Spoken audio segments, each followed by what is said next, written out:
England ने सोचा आसान होगा ये रहा, पर सामने खड़ा था हिंदुस्तान की चाह।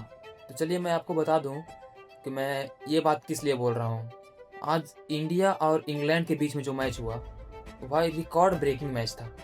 मैं इस मैच को रिकॉर्ड ब्रेकिंग इसलिए बोल रहा हूँ कि पहले तो इंडिया बैटिंग करने के लिए आया और इंडिया फर्स्ट बैटिंग करने के बाद 254 का टारगेट दिया। अब 254 का टारगेट का पीछा करने के लिए इंग्लैंड उतरा और वो भी आखिरकार 246 तक पहुंच गया। आज इंग्लैंड नहीं, आज रिकॉर्ड्स ब्रेक हुआ है। मैं आपको इसलिए बोल रहा हूँ क्योंकि आज जो संजू सैमसन, शिवम दुबे और ईशान किशन ने जो पारी खेली, भाई साहब किसी भी बॉलर के लिए एक भयानक दिन हो सकता है।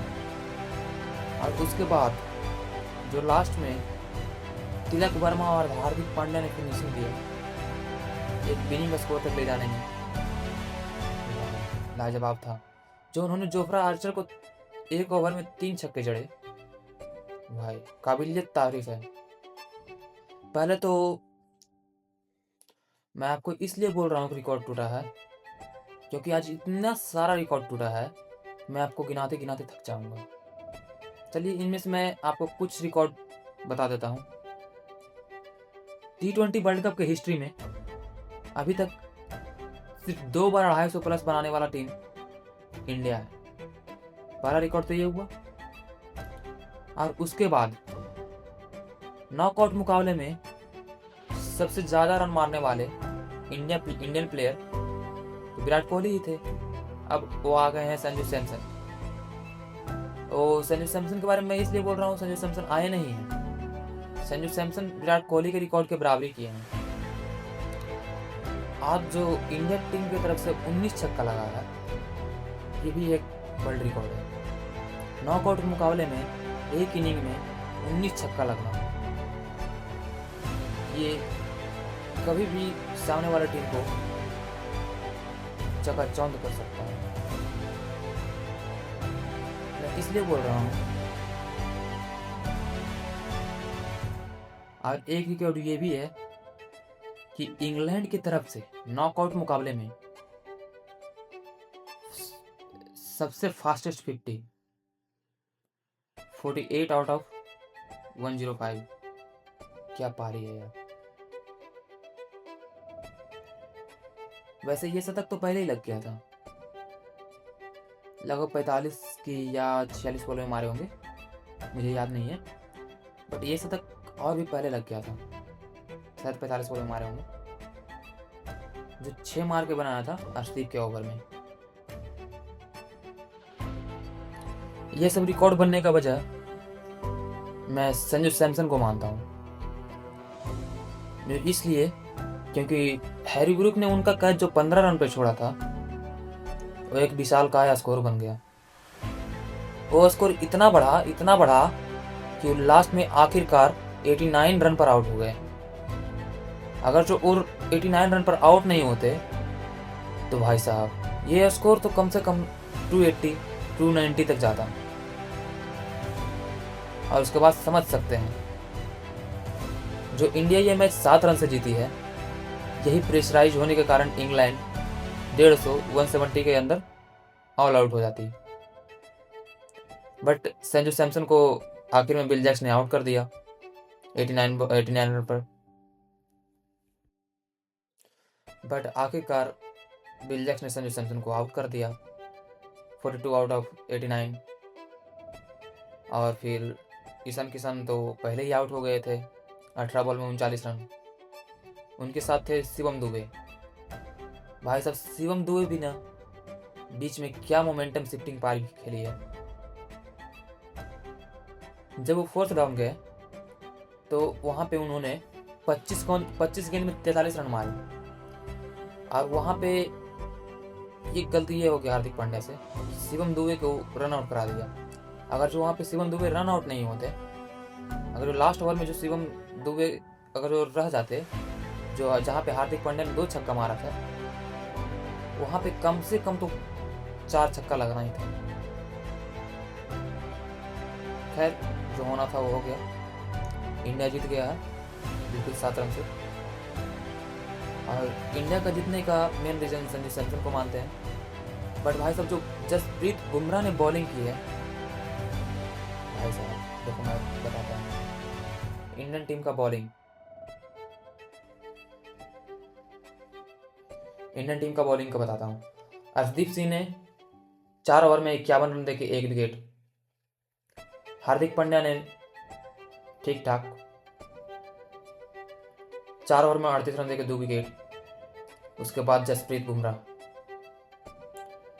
4 ओवर में 33 रन देके 1 विकेट, 8.25 इकोनॉमी से। अब भाई साहब वरुण चक्रवर्ती को तो क्या हो गया है पता ही नहीं, हर एक मैच में जाते हैं 50 पूरा के चला जाते हैं, ऐसा लगता है कि बैटिंग करने के लिए जा रहे हैं। और 24 बॉल में 50 रन मार के निकल आते हैं। और इस मैच में भी देख लीजिए 4 ओवर में 64 रन। और हमें नहीं लगता कि वरुण चक्रवर्ती से ज़्यादा रन कोई दिया होगा इस मैच में। जोफ्रा आर्चर भी हैं जो उन्होंने दिया है 4 ओवर में 61 रन देके 1 wicket.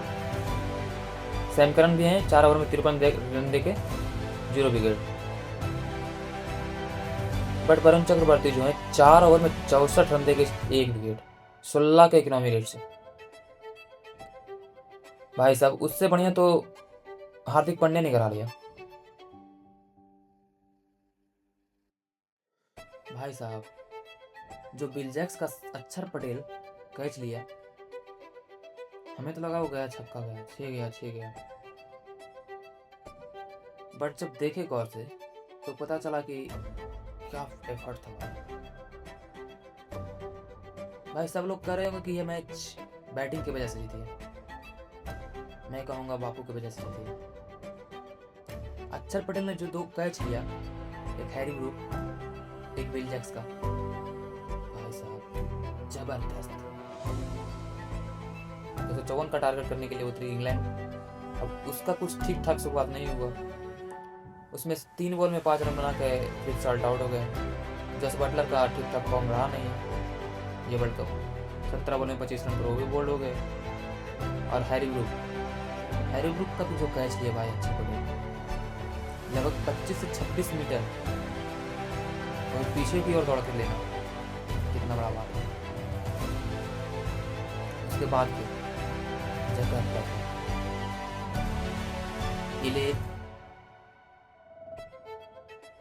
Jacob बथेल, England loan warrior, इसे हम ये भी बोल सकते हैं इंग्लैंड लोन वॉरियर, जो इंग्लैंड की तरफ से अकेला लड़ा। 48 गेंद में 105 रन। भाई साहब अगर जो लास्ट ओवर में रन आउट नहीं होता ना, तो ऐसा लग रहा था कि जो 3 छक्का जोफ्रा आर्चर ने मारे वहां पे 4 छक्का मार सकता था। और पीछे बिल जैक्स भी बहुत बढ़िया कोऑर्डिनेट किए जैकब बथेल के साथ में। 20 बॉल में 35 रन के पारी खेले और उसके बाद फिर वो भी विकेट अपना गवा के चले गए। फिर उसके बाद फिर आए सैम करन, 14 बॉल में 18 रन वो भी खेल के गए। और लास्ट में जो जोफ्रा आर्चर खेले 4 बॉल में 19 रन। भाई साहब अगर जो ये 240-235 पे अटकता, no doubt India is going to lose, we won the match. इसीलिए लोग कहते हैं ना कि लक बहादुर का साथ देता है, आज वही इंडिया के साथ है। भाई साहब ये मैच हम लोग तो कह सकते हैं कि लक की वजह से जीते हैं। अगर जो हैरी ब्रूक को आज कैच नहीं छोड़ते तो आज तो मैच गया था। और अभिषेक शर्मा को तो लगता है खेलना ही नहीं आता। उनका कॉन्फिडेंस इतना डाउन गया है कि उनका कुछ हो ही नहीं सकता। ऐसा लगता है कि सेमीफाइनल में जो पारी खेली है उसके बाद वो फाइनल डिजर्व भी नहीं करते हैं। खैर आखिरकार इंडिया अब फाइनल में पहुंच गया, जहां पे न्यूजीलैंड पहले से विराजमान है और फिर से हमें बदला लेने का मौका मिल गया। जो उन्होंने MS धोनी को रन आउट किया था वर्ल्ड कप में, भाई साहब उसका बदला तो ये वर्ल्ड कप में लेने का मौका मिल गया। खैर, प्रॉब्लम ये है कि न्यूजीलैंड की तरफ से दोनों ओपनर इस T20 वर्ल्ड कप में इतना अच्छा पार्टनरशिप कर रहे हैं कि अभी तक के सभी टीमों में से सबसे ज़्यादा पार्टनरशिप रन न्यूजीलैंड का ही है। बस इसी का डर है। वैसे भी फिन एलन जो है, जो इतना तगड़ा बैट्समैन है, जो साउथ अफ्रीका को एक अपने अकेले दम पे हरा के आए हैं। 33 बॉल में 100 रन, वर्ल्ड कप हिस्ट्री का fastest 100। Can you imagine that? In the knockout match आप वहां पे ये मैच खेल रहे हैं जहां पे आपका एक गलत शॉट से आपका टीम बाहर हो सकता है। वहां पे 33 बॉल में 100, भाई साहब जबरदस्त प्लेयर है। खैर, देखते हैं इंडिया क्या करती है उनके सामने और उस टीम के सामने क्या प्लान करती है। देखते हैं। Let's see, let's hope India will win the final.